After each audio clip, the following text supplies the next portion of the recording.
পৃথিবীর শেষ দিন কি আসন্ন? বিরাট সতর্কবার্তা দিল নাসা। আইফেল টাওয়ারের সমান গ্রহাণু ধেয়ে আসছে আমাদের পৃথিবীর দিকে। নাসা জানিয়ে দিয়েছে এই গ্রহাণু পৃথিবীর খুব কাছ দিয়ে বেরিয়ে যাবে।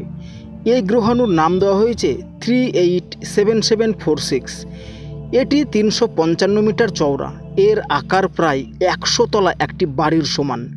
আগামীকাল অর্থাৎ 24শে মে বিকেল বেলার দিকে এটি পৃথিবীর খুব কান ঘেঁষে বেরিয়ে যাবে।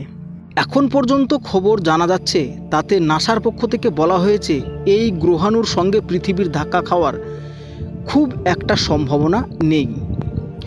তবে এই গ্রহাণুর গতিবেগ অনেকটাই বেশি। ঘন্টায় প্রায় 30,000 কিলোমিটার বেগে ধেয়ে আসছে এই গ্রহাণুটি। যদি এই গ্রহাণুটি পৃথিবীতে আছড়ে পড়ে তবে পৃথিবীতে একটি বিরাট গর্ত তৈরি হয়ে যাবে। নাসার বিজ্ঞানীরা অতি সজাগ দৃষ্টি রেখেছেন এই গ্রহাণুর উপরে। পৃথিবীর কক্ষপথ দিয়ে চলতি বছরে বেশ কয়েকটি গ্রহাণু এসেছে এবং সেগুলো কান ঘেঁষে বেরিয়েও গিয়েছে। তবে এগুলি সব পৃথিবীর ধার দিয়ে চলে গিয়েছে। এটি পৃথিবী এবং চাঁদের মাঝখান দিয়ে অতি দ্রুত চলে যাবে আগামীকাল।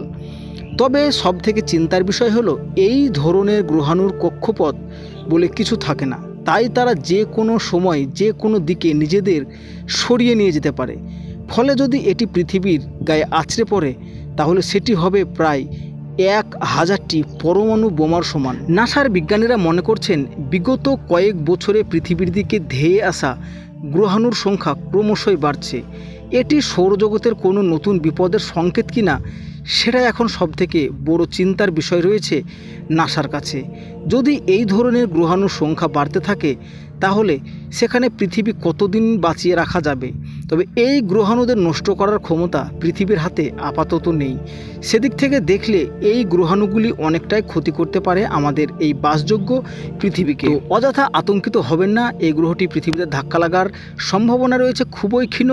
তবে আগামীকাল কান ঘেঁষে বেরিয়ে যাবে, স্পষ্টভাবে জানিয়ে দিল নাসা। তো এই ছিল মহাকাশমূলক একটি ভিডিও। তো আপনাদের কেমন লাগলো অবশ্যই আমাকে জানাবেন।